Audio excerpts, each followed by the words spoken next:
Voter সেন্টারটাকে ভিতরে না করে মাঠের মধ্যে উন্মুক্ত স্থানে করা যায় কিনা, দ্বৈত নাগরিকদের ভোটাধিকার দেওয়ার জন্য।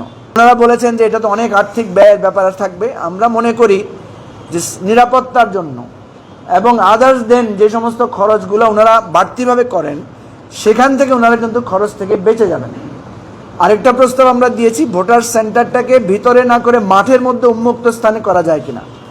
উন্মুক্ত স্থানে করলে কম এখানে যেই আমাদের যেটা হয় খনা খুপড়ি ছোট ছোট রুম ভিতরে নানা রকমের এই যে ভোট চুরির বিষয়গুলো থাকে, খোলামেলা জায়গায় থাকলে স্বেচ্ছাসেবকরা যদি চারদিক থেকে বাউন্ডারি দিয়ে রাখে তাহলে ইলেকশনটা ট্রান্সপারেন্ট ওয়েতে করাও যাবে। এবং আশা করতেছি যে আমরা এই ধরনের যেগুলো আমরা অতীতে দেখেছি ছোট ছোট রুমে ঢুকে আটকে রেখে বিভিন্নভাবে ভোট চুরি করা, বাক্স চুরি করার এই জিনিসটা থাকবে না। এবং সাংবাদিকদের পক্ষে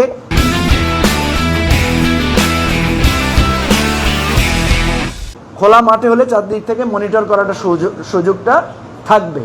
তো এই ধরনের আমরা কিছু প্রস্তাব দিয়েছি। আরেকটা প্রস্তাব দিয়েছি আমরা প্রবাসীদের ভোটের বিষয়টা নিয়ে আমরা ডিটেইল আলোচনা করেছি। আর দ্বৈত নাগরিকদের ভোটাধিকার দেওয়ার জন্য, ইলেকশনে পার্টিসিপেট করার জন্য, যেটা আমাদের দেশে দ্বৈত নাগরিকরা পার্লামেন্ট ইলেকশন করতে পারেন না, অথচ দেখেন দ্বৈত নাগরিকরা কিন্তু চিফ জাস্টিস হতে পারতেছে না। এবং অন্যান্য এবারে আমরা দেখলাম উপদেষ্টা, তার বিভিন্ন কমিটির প্রধান, ওনাদের অনেকেরই ডুয়েল সিটিজেনশিপ আছে। বাংলাদেশ এখন যেভাবে সারা বিশ্বে কানেক্টেড হয়েছে আমরা মনে করি যে এটা একটা ভালো পদ্ধতি না। ফলে অনেকে নানা ধরনের গোঁজামিলের আশ্রয় নেন, নাগরিকত্বকে হাইড করেন, মিথ্যার আশ্রয় নেন।